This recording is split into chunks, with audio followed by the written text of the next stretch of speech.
In early 2026, Greece officially commissioned its first digital warship, the FDI frigate named HS Kimon, directly into a high-stakes geopolitical furnace. As maritime security threats near Cyprus escalate rapidly, this €1 billion naval masterpiece faces a brutal tactical reality.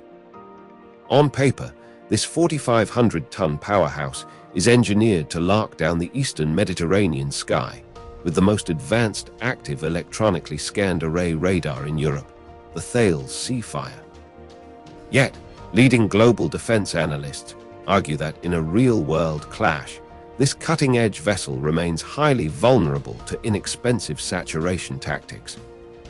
If a hostile force deploys a wave of 40 drone swarms simultaneously, the ship faces the risk of becoming entirely exposed and defenseless within 15 minutes. The math of asymmetric warfare is unyielding, as firing 3 10s and 2 Aster 30 Block 1 missiles, priced at €3 million each, to intercept €20,000 drones would cause immediate tactical bankruptcy. Once those vertical launch system cells are empty, the crew cannot reload them at sea, leaving a €1 billion platform effectively useless unless it retreats at 27 knots to a specialized naval base. Furthermore, with the Aegean Sea featuring thousands of islands, sea-skimming anti-ship missiles can exploit terrain masking, reducing radar reaction times to under 28 seconds. This brings naval planners to a chilling cliffhanger. Can the world's first software-defined combat system truly outsmart a low-cost saturation nightmare? Or has Athens spent its defense budget on a luxury shield that runs out of ammo when it matters most? Before we go on, if you want to stay ahead of modern military technology, hit that subscribe button now. Do you think elite digital quality can defeat raw swarm quantity? And tell me where you are watching from. To understand why this digital masterpiece faces such an existential threat, we must expose the cold limits of modern naval architecture and financial attrition.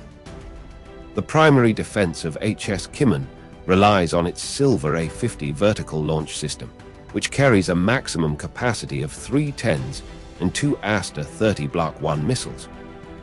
Independent maritime analysts point out that, during real-world engagements observed in the Red Sea throughout 2024 and 2025, regional actors successfully oversaturated Allied defenses by deploying inexpensive waves of Shard 136 loitering munitions alongside low-altitude anti-ship cruise missiles. If a hostile entity launches a dense swarm of 60 unmanned aerial vehicles at HS Kimon, the tactical calculus collapses. Each Aster 30 interceptor weighs 450 kilograms and costs approximately €3 million, creating an astronomical expenditure of nearly €100 million just to defeat a drone fleet worth less than €1 million. Once those 3 10s and 2 launch tubes are empty, the ship enters its most perilous state.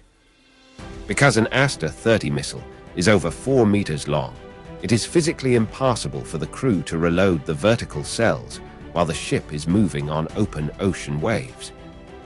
HS Kimon would become utterly defenseless and useless on the front line, forced to abandon its post and sail at its maximum speed of 27 knots back to the Salamis naval base, simply to wait for specialized industrial dark cranes to lift new ammunition into place. Geography further amplifies this vulnerability across the Aegean Sea, where thousands of islands provide perfect terrain masking for adversaries. A modern sea-skimming missile traveling at 1,000 kilometers per hour can hide its radar signature behind coastal cliffs, emerging into the open just 20 kilometers away from the ship, leaving the crew with less than 28 seconds to react before a catastrophic impact. To overcome these brutal limits, the design of HS Kimon introduces a revolutionary concept known as a digitally native architecture. Instead of relying on rigid, single-purpose hardware circuits, this frigate features 2 redundant, onboard cloud data centers running advanced virtualized software.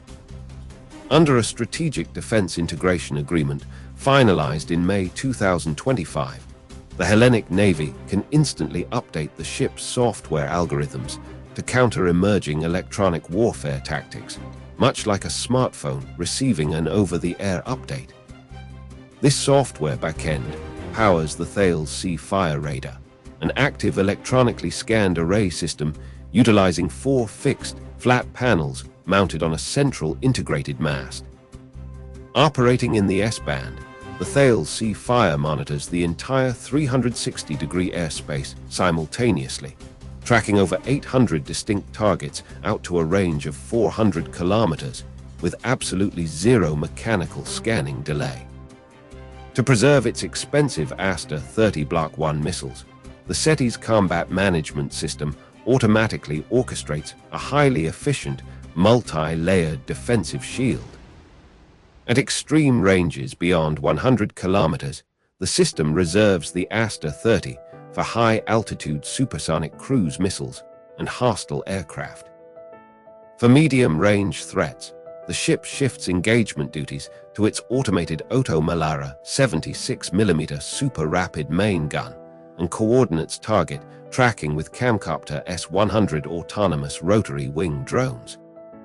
Any hostile threat that leaks through to the inner zone under 10 kilometers is met by a dedicated RIM-116 Rolling Airframe Missile Block 2B launcher containing 21 highly agile, infrared-guided interceptors, boasting a proven real-world success rate above 95%.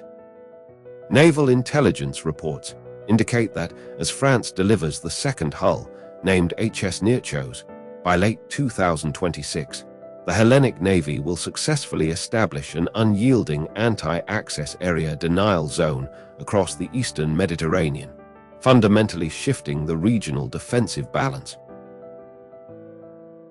The operational introduction of HS Kimon throughout 2026 forces global maritime planners into a profound doctrinal crossroads. This advanced frigate represents a bold investment in an elite digital quality doctrine, where a single €1 billion naval platform is packed with sophisticated software systems to ensure total tactical survival. However, the rapidly changing theater of asymmetric warfare raises a critical question about whether high technology can truly survive against raw swarm quantity. While the combined integration of the Thales SeaFire radar and the RIM-116 Rolling Airframe Missile offers an exceptionally capable multi-layered shield, the economic reality remains highly skewed. Relying on multi-million euro interceptors to defeat low-cost robotic swarms creates a systemic vulnerability that no amount of software code can completely erase. The profound lesson of this modern naval deployment is that true sea power in the late 2020 cannot depend solely on the perfection of a few expensive platforms. Instead, future defense sustainability requires a delicate balance between ultra-capable digital flagships like the Kimon class and distributed, high-volume uncrewed fleets that can absorb mass attrition on the front lines. As Athens anchors its national defense strategy in these premier digital hulls, the ultimate test will be whether a highly concentrated fleet can withstand the exhausting pace of a long-term industrial conflict. If you were managing a national defense budget under these modern threat conditions, would you invest in a small fleet of elite digital warships like the Kimon? Or would you distribute your resources to build thousands of expendable autonomous drone swarms instead? Let us know your tactical perspective in the comments section below, and make sure to like and subscribe for more in-depth naval defense analysis.